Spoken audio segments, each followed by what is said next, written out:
I have a question. Which one of you can tell me if the Bray Wyatt segment is still one of the things talked about?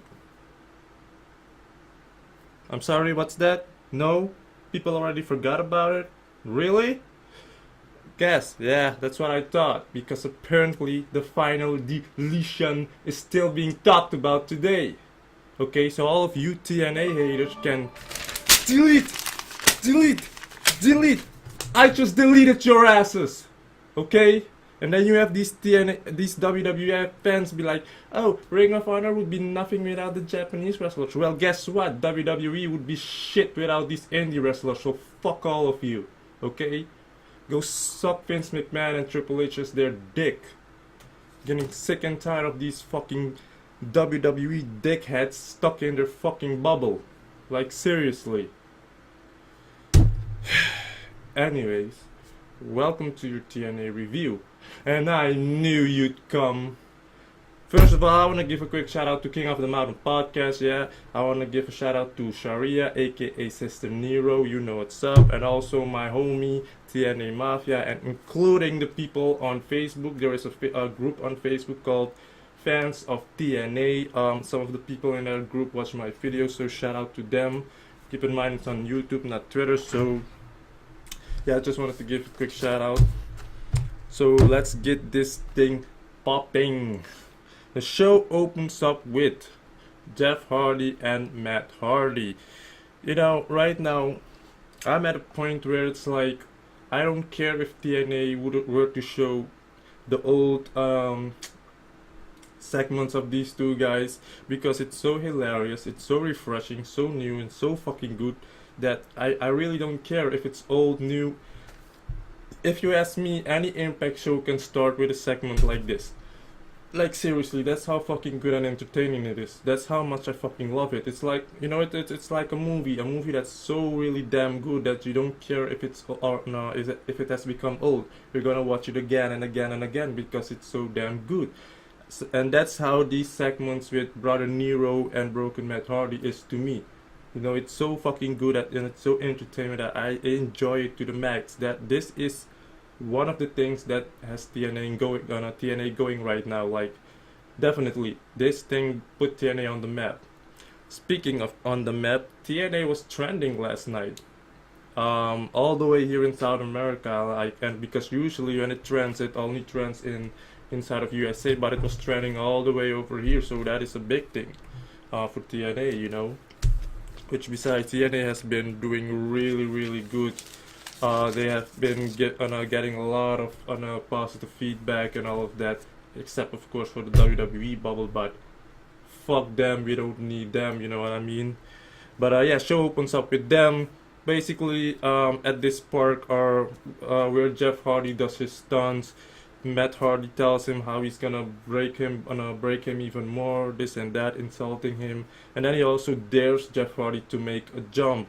And you know, Jeff Hardy is getting all pissed and tells him, and it shows him that he can do it because you know, Matt Hardy tells him that he can't do it, he won't be able to do it. So Jeff Hardy gets pissed off, he jumps on his motorcycle and attempts to make the jump, but they didn't show us the jump. That's where it like cut off. That happened because we get the jump, we get to see the jump a bit later on when we get to that segment.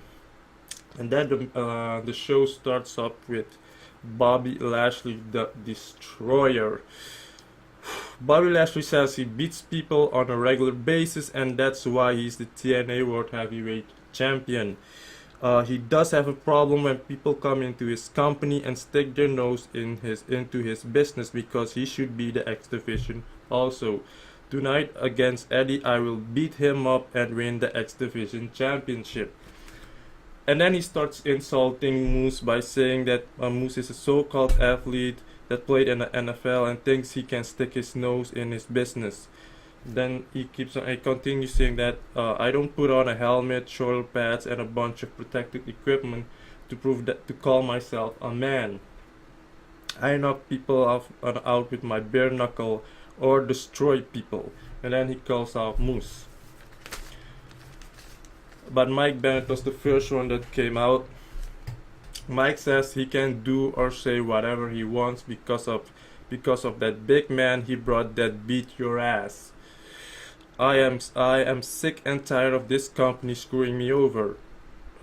Which is true, let's be honest. How has he been treated ever since he came in? Like, literally like shit, let's be honest. Uh, and you have something around your waist that belongs to me. I'm gonna run through the whole BF Bound for Glory playoffs, and that title is coming to me because of this man. And then Moose comes out. So while that was happening, then Lashley sort of like calls out Moose, telling him, hey, yo, you wanna fight? Let's do this right now. Then of course Moose walks the aisle, teases into for one thing to fight him, takes off his shirt, but Eddie Edwards came out and started attacking him, and that's basically how a brawl started out between all the men. While that was happening, then we saw Dixie Carter on the Titantron. Dixie Carter says that Eddie and Lashley needs to get their heads together, stay focused because of their match they're gonna have at the main event, and that there will be a winner. And if either one tries to get involved, then Mike Bennett will be fired on the spot. And then she says the BFG playoff starts right now, because immediately we had a match between Mike and Jeff Hardy. But of course Matt Hardy came out first. Matt says an absolute mule like Jeff. I love it when he says that, like the way he talks, like when he says mule. That's another thing about Matt Hardy's character. Not only did the looks change, but the way he talks. I freaking love it when he talks like the Lucian mule, and it's so fucking amazing, man. This is an entirely new Matt Hardy, and like I said in most of my movie reviews, that you know when someone is really know when someone is a good actor if he can portray different characters, you know, instead of the same thing every freaking time, like Kevin Hart, you know, or what's that other guy's name? There a bunch of other people were so mediocre and shit. But either way, Matt says an absolute mule like Jeff Hardy does not deserve a shot at the world title. I control him because he's my intellectual property. Because I'm such a kind man, I'm gonna allow Brother Nero to appear in front of you ants. As a matter of fact, I had him prepared for this match in North Carolina. So we see a clip of where Matt Hardy, you know, prepared him for the match, and this is where they showed us the jump he tried to make, which he didn't make because he fell. That's some really good acting, and that is like some legit acting, because he really fell like really hard, even fucking damaged the bike. So of course Matt Hardy laughs and tells him, I broke your bike, your motor has been broken, this and that. And then he calls out Jeff Hardy with an own entrance song that Matt Hardy gave him himself, which I think the lyrics are all absolute. It keeps on singing absolute, absolute. So while he's walking, then of course Robbie does the whole absolute thing, absolute, which they rip off from Game of Thrones, which is fine because it's not the same, it's just a different word. So you have the match between Jeff and Mike Bennett, and yeah, you can already know how what the result of this match has been. A short match with Jeff Hardy not really being able to wrestle because of the accident, the incident. So Mike Bennett got the win. Nothing really to say about this match. Immediately after that, we had another match, Matt Hardy against James Storm. Of course, while Jeff Hardy was busy going out, you had Matt Hardy insulting him, calling him names and all of that. Leave, all of that shit. This guy is so fucking hilarious. Like, this is another guy, another character that is like, I don't know in which place to rank him, but here's the thing. Matt Hardy is number one based on character wise, that is. Microphone wise, then I have Eli Drake, because he's the best damn thing right now on the microphone in that company. We'll get to that later. So we had Matt Hardy and James Storm. Speaking of matches, here's the thing. All the matches besides the main event were so predictable as fuck. I mean, you could literally tell. I mean, it was way too obvious who's gonna win and continue. So that's another thing. But that's fine, no problem. But Matt Hardy got the win, of course, with the help of Rabbi Sky. Um, yeah, it was an okay match. Of course, James Storm did a lot more, had a better showing, but yeah, that's pretty much about it. So predictable, man, really predictable. After that, we had a backstage segment with Eddie Edwards. I don't really know what he said again, but I'm guessing it's just him saying what talking about his match in the main event. After that, we had an EC3 promo, just highlights of him. Sorry, wrestling guys, wrestling the legends he beat, which is a fucking flop because all of those matches he won by distraction or disqualification. So this whole him being a what is it on that streak thing was just a fucking joke. Like literally all of the matches that he had with these legends were by disqualification or interference, you know. But obviously he is getting a bit better in the ring, so I really appreciate that. And I gotta give credit where credit is due. But to me, he's still not my favorite, and I will still call him the John Cena of TNA. And you should know why I call him that if you have been watching this guy really carefully. Yeah.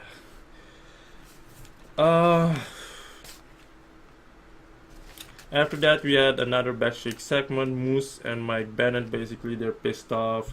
Now they're wondering what they're gonna do. Moose still apparently wants to interfere on the match, but Mike Bennett keeps telling him not to do it because, he's gonna get fired. After that, we go into the ring where we see EC3, and of course, he's gonna talk.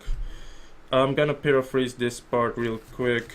There was a lot of talking though, which is fine knowing that we are officially on the road to Bound for Glory, so I expect a lot of talkings, a lot of build-ups, and with build-ups you get talking, so it's fine. EC3 says he's here for the same reason everybody in the back and here in the audience is here, because we have passion, desire, the drive to be the best. He has been to the top of the mountain not once, not twice, but each time I felt left wanting a little bit empty inside with the way that ended.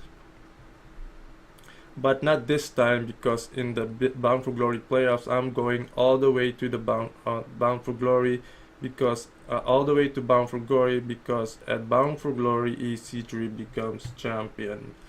And then Drew Galloway comes out. I'm not gonna paraphrase this because here's the thing though, here's how I feel about this whole Drew Galloway and EC3. It's really stale at the moment. I honestly do not care about this feud, and I think I've been saying this for a while now, that this is probably the only feud that I don't give a shit about. It's really stale, the promos are the same. The promos are just the same, where the one talks about him being better, wanting to achieve this and that and blah blah blah, then they start to brawl. This, I can't really fast into this, it's really boring to me. It puts me to sleep, to be honest, so I really don't care about this feud. I'm pretty sure a lot of other people are, but this just isn't working for me. Especially not when there is way too much talking. You know what I mean? But while that was happening, while Drew and EC3 were busy teasing each other to fight, teasing each other that they were gonna fight and such, Eli Drake came out. I was like, oh my fucking god, thank you. Did you notice that when this guy came out, it's like things got a lot more entertaining and such? Like, holy shit, like even Pope said it. He can listen to Eli Drake talk every day, and we all agree with you on that one, Pope, because this guy is so fucking damn good, and I am happy that TNA has noticed that, has seen that in this guy, and I'm guessing that's why they're keep on giving him so much TV time, because of his mic work. He's so fucking good. I was so happy, like I just woke up because I literally fell asleep during this segment, like talking, and then Eli Drake come out and it's like because he's so fluent on the microphone and all of that. Jesus Christ. And then he says, we're not talking about deletions, we're not talking about 1%, we're talking about Eli Drake. And then he tells the crowd like, if I say dummy, you say yeah. It's like dummy, yeah. The crowd, and then he's like, I'm not talking to you. Oh, this guy is hilarious. And then he says, when I look in the ring, I see dummy, yeah, dummy, yeah. And then he tells Drew to leave because, Eli Drake and EC3 have a match going on. Like, that really put a fucking, I don't know, that just brightened things up when Eli Drake came out. Each time when Eli Drake talks, it's like, you just wake up, you just feel, I don't know, things brighten up. Like for instance, when you're in a room, like you're around boring people, and then there's always this one person that's always talking too much, always the entertaining one, and things just brighten up. You just start feeling happy because he just gets the people going, and that's what Eli Drake is to me. As far as the match goes, it was an okay match. It was a decent match. Like I said, EC3 is starting to do a lot more in the ring, which I appreciate. So he clearly had a way better showing. There was a lot of technical moves involved, a lot of technical wrestling, which, by the way, these two guys aren't high flyers and all of that, so you won't see that shit happening. So they're more like technical wrestlers and grapplers and all of that shit. But it was an okay match. But of course, EC3 won. Like I said, this booking was way too predictable. Way too predictable. This was some WWE booking right here. Actually, a few things felt like they were booked by the WWE. I'll get to that later on. Whew. But after the match, we had a backstage segment with Matt Hardy and Jeff Hardy. Basically, we see them walking around, and he tells Jeff, "Come, follow me." Then they walk up to this drone that he's like Matt Hardy's like talking to this drone, like the thing in Star Wars. What is it, R2 or CP3, whatever you call that tiny robot? I forgot. I just watched Star Wars, The Force Awakens, and I already forgot that little robot's fucking name. That's to tell you how much I had interest in that movie, or like really focused on the movie. It was a good movie though, but I wasn't really like focusing on any details or anything like that, which is why I haven't done a review of it as well, which is why I haven't bought it as well. They did show it here on TV, so that's basically how I got to see it. But yeah, he was talking to this mute, and then he's like, show me the results or show us the plans for next week's match. Then you had this hologram showing that he has a match with EC3 next week and this and that, and this is what I'm talking about. This whole drone thing is working for TNA right now because it's so new and refreshing. Never been done before in pro wrestling. So if any other fucking company does this, you know where the fuck they have it from. Okay. After that, we had an in-ring segment with the knockouts. Apparently some statement or addressing thing. This was a really confusing. I really didn't know how to paraphrase all of this, but I put something together on what they said. But yeah, Maria asked the knockouts if they have any questions. Then you had Allie. That was the first one. Allie's Cherry Bomb is really cute though, but she's not really my type of blonde or whatever. But anyways, then Allie asks how they can be more like Maria. And I can't do the squeaky voice as well. I can't do it right now because I just ate and all of that. So I've tried to do the squeaky voice. It's really difficult. It amazes me that she can't do it during the whole in every segment that she's in, because you really gotta work with your stomach to make that squeaky voice. So tough thing. It's a tough thing though, but she's doing it well. She's doing it really great. It's annoying, but I love it at the same time. So Maria says you have to, in order to be like her, you have to look deep inside your heart and follow my dreams and believe in my vision. Then Jay takes the mic and she asks why she hasn't had a rematch ever since this bitch, referring to Marty Bell, got her screwed over, and then of course you had Maribel going all espérate, blah blah blah blah. Maribel is a cutie. I love Maribel.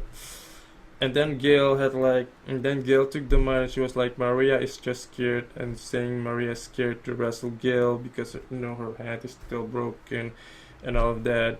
But Maria said something that got my attention though, because Maria said like that for once Gail needs to give the other women a chance, and I was like, oh yeah.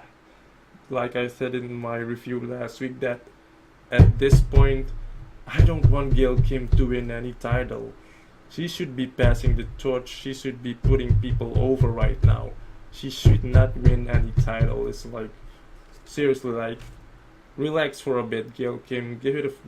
Relax for a few months, maybe even a whole year, before you can, get the title again and all of that. Because I'm honestly not tired, but I'm not really feeling the whole putting the title on Gail again, or else it indeed does come over as, her not putting people over, like the company only cares about her because she's the best wrestler, which she is, one of the best, but I mean, come on. And I think that's why they put that in the script, because we know that Gail Kim is basically, the John Cena of TNA, a female version, because she gets all the push, all the wins, all the treatments and all of that. So yeah, I'm glad they brought that up.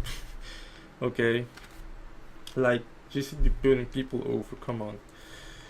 But then Sienna says Maria has more class in her pinky than Gail will ever have in her body. And at this point in the segment I was kinda lost, because then they said this one said that one said that. So you had Jade and Marty Bell starting to brawl and all of that. Then you had what's this other girl name? Queen Bee, what's her name? Madison Rayne. Attack Gail came from behind, and she was like, it's nothing personal, but it's that it's at this point every person for themselves.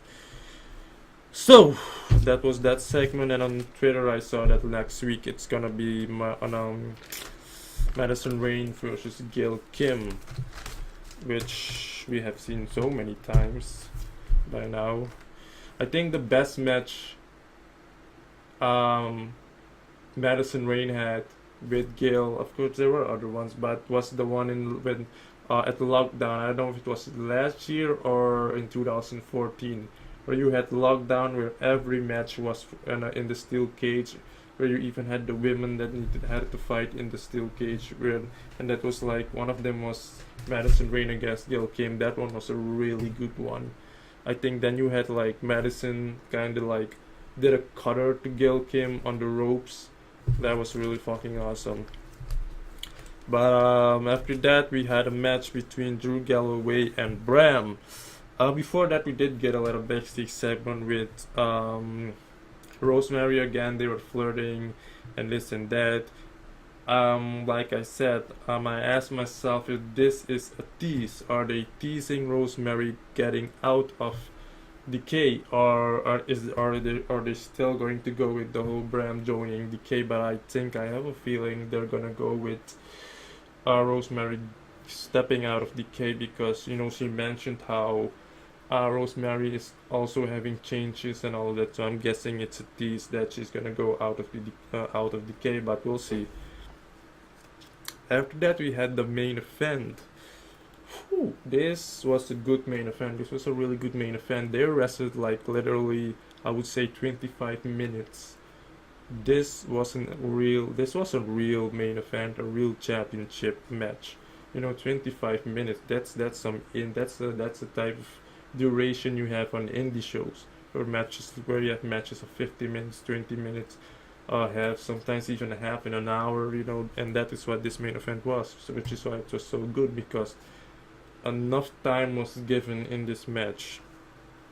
Both men did their thing, but I'm honestly a bit disappointed. If you have watched my review from last week, then you will know that I've noted that I kept mentioning that Lashley should not win the X Division title. I even tweeted that if Lashley is going to win this title, then that basically tells you how they treat that X Division title. So I'm really disappointed. And here's the thing though, here's how I see this thing. They completely buried Eddie Edwards by doing this. Just the fact that Lashley won clean, they buried the guy, man. Like, seriously, how long has he held the X Division Championship? Not long. They completely buried the guy. That's how I feel it. Maybe you don't see it that way, but I see it like that. They completely buried Eddie Edwards. No, I see what they're trying to do here. It's basically, they're definitely making Lashley the most dominant force in the company, which he has. He is an incredible heel right now. He's doing it really good, but don't bury your wrestlers like that, because this was some WWE type of booking. Which brings me to my another fucking complaint. If you're gonna have this whole X Division thing, cashing in the title and such, what's the point in doing it if you're gonna having these guys win the title and not win the championship? You know, it's almost like WWE, where they hold the briefcase for I don't know how many fucking months, and when they finally need to cash it, they don't win. You know, like, it's like, what's the fucking point in that? Do you know how many wrestlers they have done this? There are like only a few that have won title by cashing in. I think Austin Aries, if I'm not mistaken, Chris Sabin, and a few other ones. But the rest is just, they never got a chance. And I always have this, I always say this, that let these people at least hold the title for a month, you know. At least let them be a paper champion, you know, like they did with Magnus. Magnus was such a boring wrestler to me. I never liked Magnus a few years back. He was so fucking boring to me.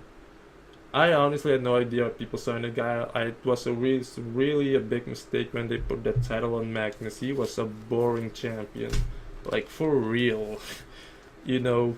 But back to my point, they should at least give these wrestlers a little taste, you know. Let them hold the title for at least a month or a few weeks, you know, just like they did with Chris Sabin, because Chris Sabin was also in a way a paper champion, because he wasn't a good world champion, you know. But I don't know, man, but I'm still disappointed. It was a good match, but I'm still disappointed. So we'll have to see next week. Obviously, Eddie is not getting a rematch again, because DJC is next in line, so he's going to be he's gonna be the one to face Lashley for that X Division title. So we'll have to see how this whole, but I'm upset, you know. I'm sorry, that's just me.